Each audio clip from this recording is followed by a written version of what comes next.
Content বা আলাদা ফাইলের অনেক বেশি কন্টেন্টকে যদি শো করাতে চান, জাস্ট এখানে ওবি স্টার্ট এবং ওবি গেট ক্লিন ইউজ করতে পারেন, দেন রিটার্ন করে দিবেন Obi gate clean.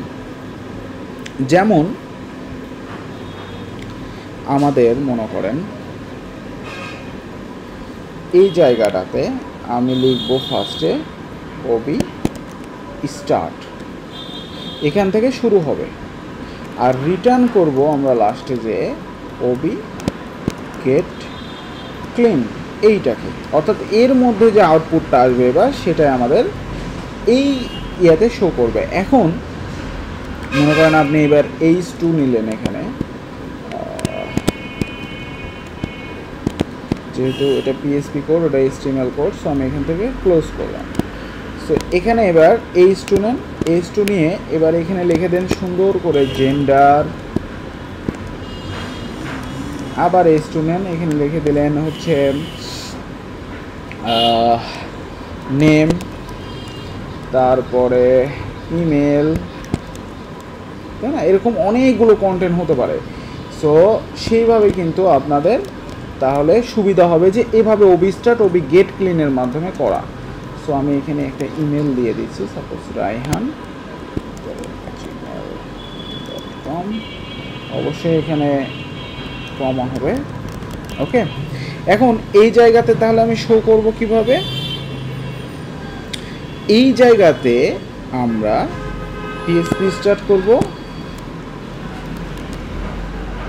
PHP start করব, করার পরে আমরা এখানে কি লিখতে পারি?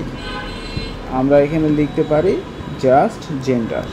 দেখেন ডলার, যদি আমি এখানে শুধুমাত্র জেন্ডার দিই তাহলে দেখেন আমার এখানে কি বলতেছে, আনডিফাইন্ড ভ্যারিয়েবল। আচ্ছা থাক, আনডিফাইন্ড ভ্যারিয়েবল থাক। আমরা দেখি যে আউটপুটে কি শো করতেছে। এবার দেখেন আউটপুটে কিন্তু আমাদের এখানে কিছুই শো করেনি, করছে? কিছুই শো করেনি। আমাদের কি করতে হবে? এখানে ATTS এর মধ্যে জেন্ডার লিখতে হবে, ATTS, দেন আমরা এর মধ্যে বলে দেব জেন্ডার, তাই না? তাও আমাদের শো করছে? তাও কিন্তু শো করে নাই। সো আমরা এখানে কি করব? ইকো বলব। এবার দেখেন শো করছে। সো আমরা যদি এই ATTSটাকে বাদ দিয়ে এবার শুধু জেন্ডার করি, তাহলে আমাদের আর একটা ফাংশন এখানে অ্যাড করতে হবে, ওইটা আমি পরে দেখাচ্ছি। শুধু জেন্ডারও আপনি দিতে পারবেন, মানে আপনাকে যে ATTS যে এখন ইউজ করতে হচ্ছে, সমান শুধু জাস্ট কি এর নাম ইউজ করতে হবে, তাহলেই হবে। সো আমরা ওটা নেক্সটে দেখব, ঠিক আছে? আপাতত আমরা এভাবে শো করাবো। তারপরে আমরা নেমটাকে কিভাবে নিতে পারি? সেমভাবে জাস্ট এখানে কি দেবো, এই যে নেম আর ইমেল, তাই না? সো আমরা এখানে দেবো কি ইমেল। সো ইমেলটা আমাদের ভিতর থেকে কিন্তু আর সেট নাই সবার জন্য। দেখেন নেমে যে ডিফল্টভাবে ইমেলটা কিন্তু বসে যাচ্ছে, আবার মেল রাইহান নেম ডিফল্টভাবে ইমেলটা বসে যাচ্ছে, মেল রহিম ডিফল্টভাবে ইমেলটা বসে যাচ্ছে, কারণ ইমেলটা আমাদের ব্যাকইন থেকে দেওয়া নেই। ভালো করে জিনিসটা বুঝবেন, এই যে এখানে কিন্তু দেওয়া নাই।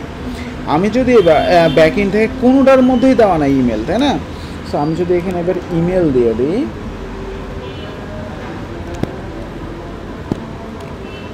ইমেল এখানে zorina@gmail.com,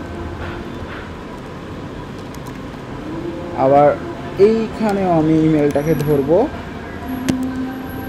ধরার পর এখানে দিতে পারি রহিম, তাই না? রহিম@gmail.com। তাহলে আমি এই দুইটাতে কিন্তু সেট করে দিলাম, তাহলে এবার আউটপুটে আমাদের এই দুইটাতে ওই দুইটা আউটপুট চলে আসার কথা। যে দেখেন জরিনাটার জরিনা চলে আসছে আর রহিমেরটা রহিমের চলে আসছে। বাট আমাদের এইটার ক্ষেত্রে কিন্তু সব ডিফল্টগুলো শো করতেছে। শুধুমাত্র আমি এখানে কি ইউজ করছি? ম্যান ইউজ করছি। এখানে কিন্তু আমি কোনো অ্যাট্রিবিউটার ধরিনি। সো এখানে আপনি এখন ডাইনামিক করতেই পারেন। সাপোজ নেম দেন, নেম এখন দিয়ে আপনি যা ইচ্ছা দিতে পারেন। ঠিক আছে, যা ইচ্ছাই মনে করেন। এবার দেখেন নেমটা ওটা চেঞ্জ হয়ে যাবে, এটার নেম কি ছিল রায়হান, যা ইচ্ছা হয়ে যাবে, বুঝতে পারছি। তাহলে আমি এইভাবে একটা আরও এখানে আমি বিশাল কন্টেন্ট এভাবে ওবি স্টার্ট গেট ক্লিনের মাধ্যমে সুন্দর করে একটা শর্টকাটে ইউজ করতে পারি, ঠিক আছে। এইভাবে আমরা শর্টকাট বানাতে পারি।